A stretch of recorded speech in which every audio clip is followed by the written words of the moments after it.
Dan untuk kita sendiri, perlu memiliki waktu yang berkualitas, quality time dengan Tuhan, supaya bisa berjalan bersama dengan Dia, mendengar sabda, dan berekaristi bersama Dia.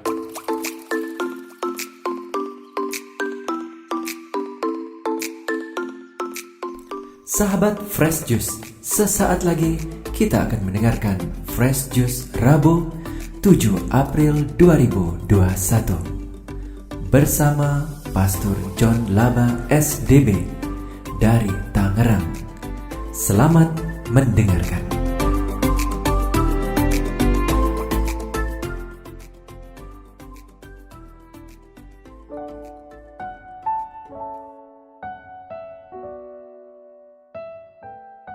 Saudari dan saudara yang dikasihi Tuhan, jumpa lagi bersama saya Romo John Laba SDB dari komunitas Salesian Non Bosco Tiga Raksa Tangerang. Pertama-tama saya mengucapkan selamat Pesta Paskah untuk segenap pendengar setia Fresh Juice. Semoga kebangkitan Kristus yang kita kenang dalam masa Paskah ini semakin memperteguh iman kita, dan semoga sabdanya dan juga ekaristi membuat hati kita selalu berkobar-kobar untuk berjalan bersama Dia.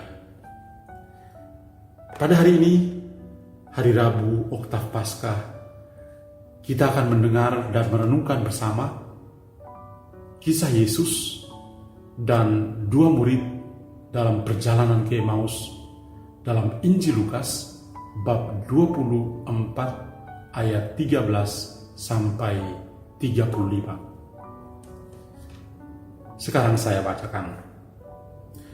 Semoga Tuhan beserta kita sekarang dan selama-lamanya. Inilah Injil Yesus Kristus menurut Lukas. Dimuliakanlah Tuhan.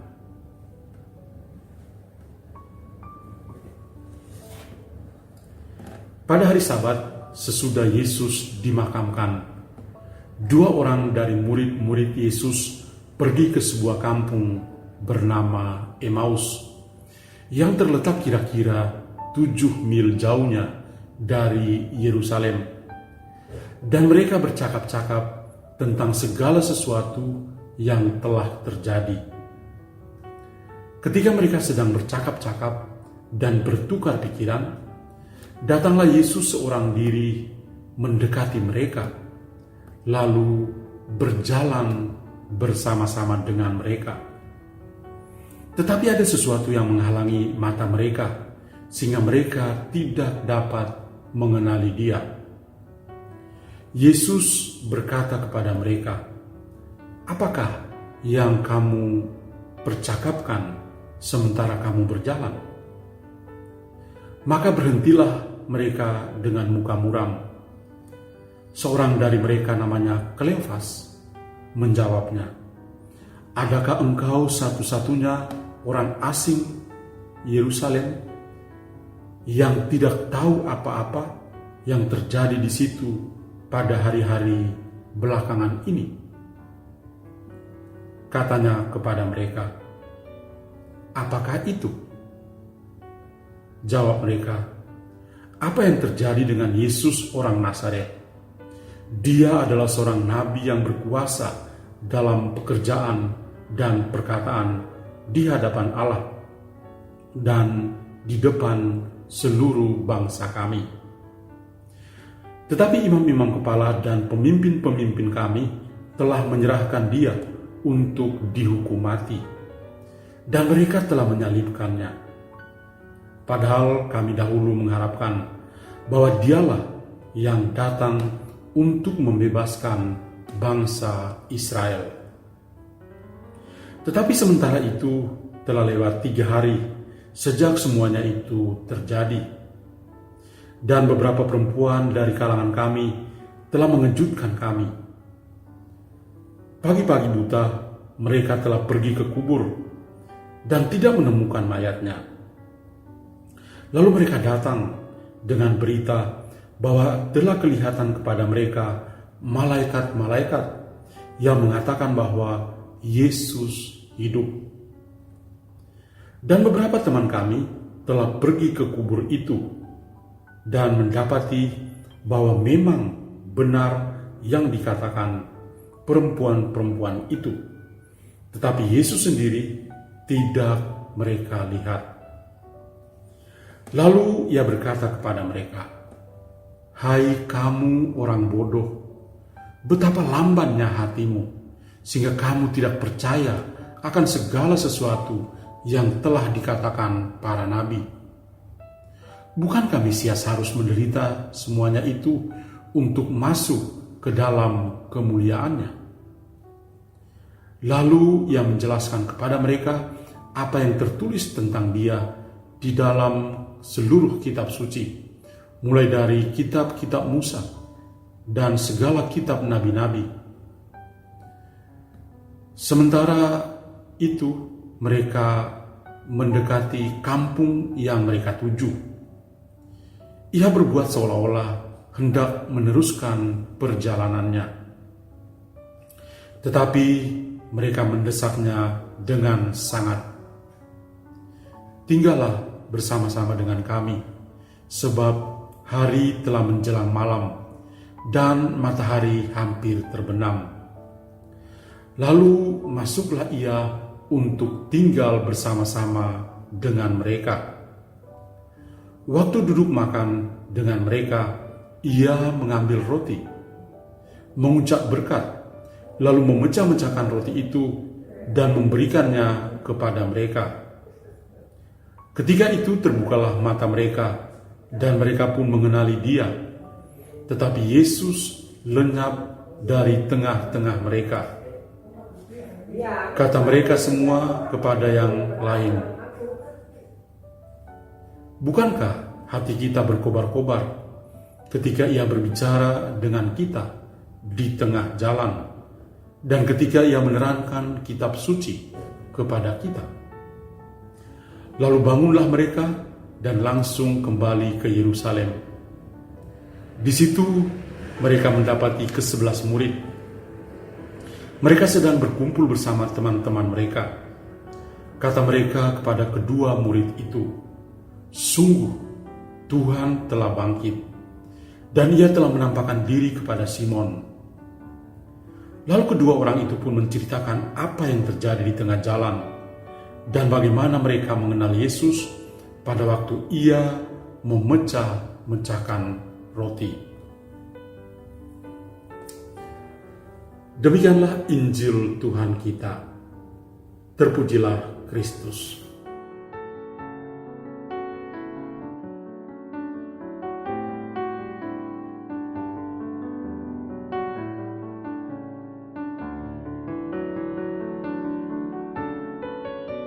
Saudari dan saudara yang dikasihi Tuhan, saya memberi judul renungan hari ini, "Masih Butuh Pendampingan." Banyak di antara kita pasti pernah mendengar dan mengenal nama Albert Camus.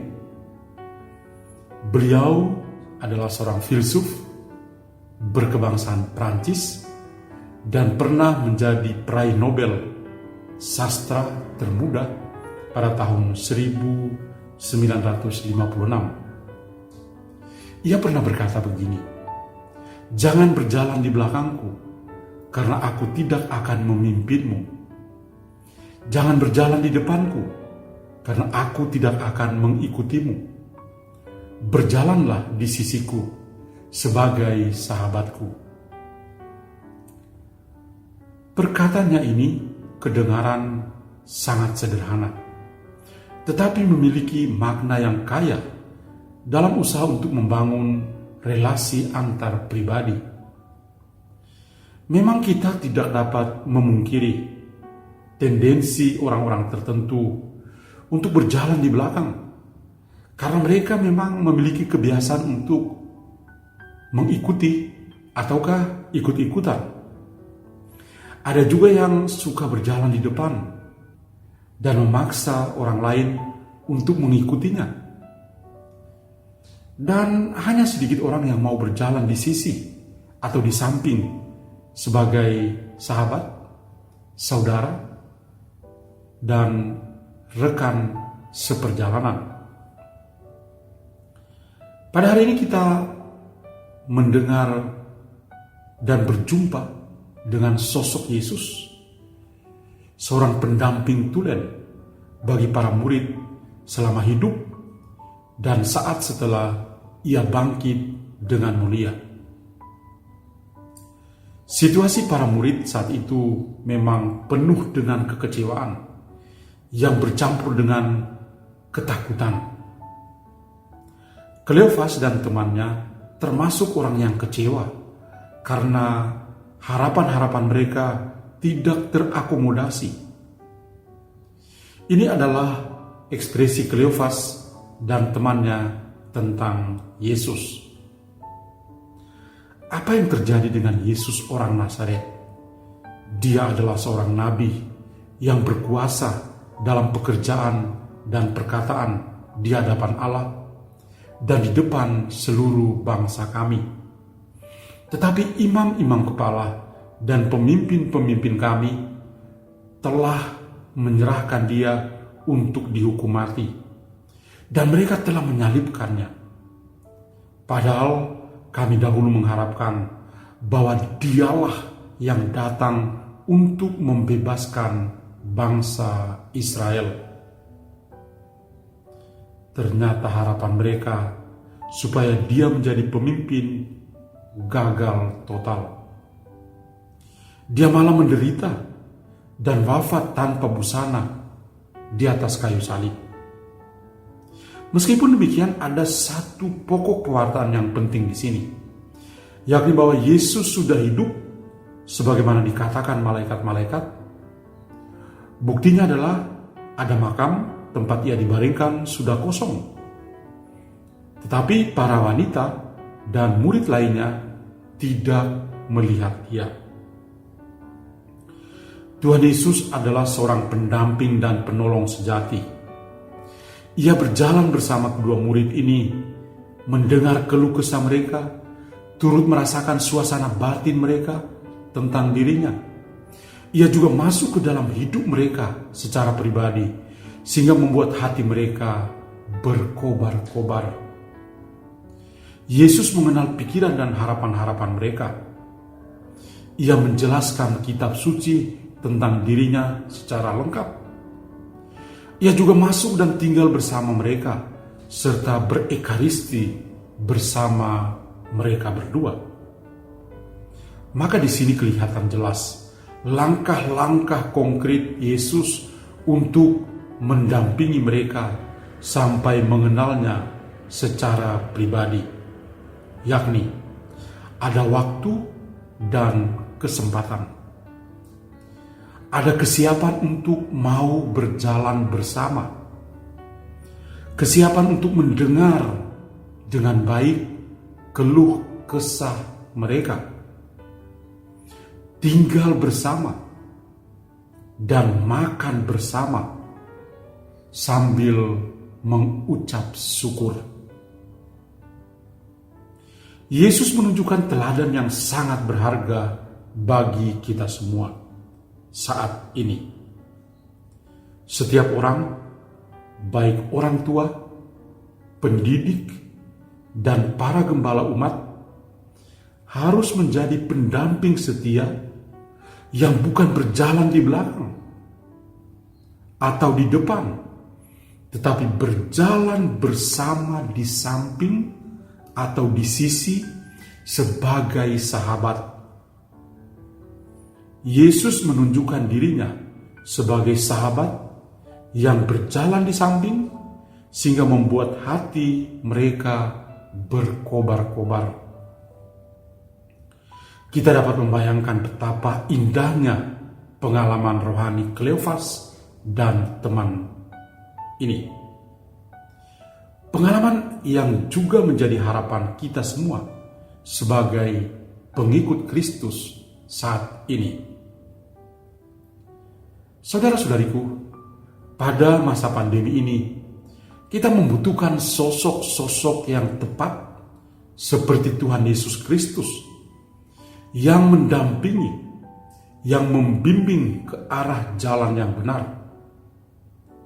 Banyak orang saat ini hidup dalam keputusasaan, kehilangan harapan. Mereka mirip dengan Kleofas dan temannya. Sebab itu kita belajar dari Tuhan Yesus untuk ikut terlibat dalam mendampingi dan membimbing Kleofas zaman now, supaya memiliki hati yang berkobar-kobar. Dan untuk kita sendiri, perlu memiliki waktu yang berkualitas, quality time dengan Tuhan, supaya bisa berjalan bersama dengan Dia, mendengar sabda, dan berekaristi bersama Dia. Nah, pertanyaan yang penting bagi kita adalah, apakah hati kita juga berkobar-kobar ketika mendengar sabda dan berekaristi bersama Tuhan Yesus? Sungguh kita masih butuh pendampingan dari Tuhan. Marilah berdoa. Tuhan Yesus Kristus, betapa besar pengorbanan-Mu bagi kami. Engkau rela menderita, sengsara, dan wafat, serta bangkit dengan mulia bagi kami. Bantulah kami untuk mengenal-Mu lebih dalam lagi.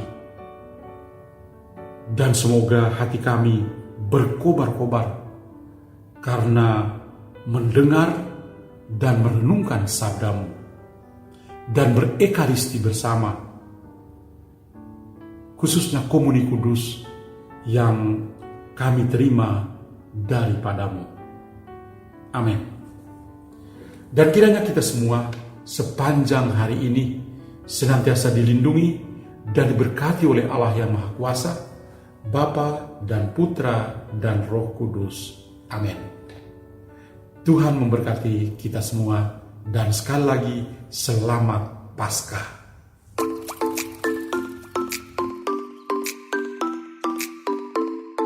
Sahabat Fresh Juice, kita baru saja mendengarkan Fresh Juice Rabu 7 April 2021. Terima kasih kepada Pastor John Laba untuk renungannya pada hari ini. Sampai berjumpa kembali dalam Fresh Juice edisi selanjutnya. Salam Fresh Juice.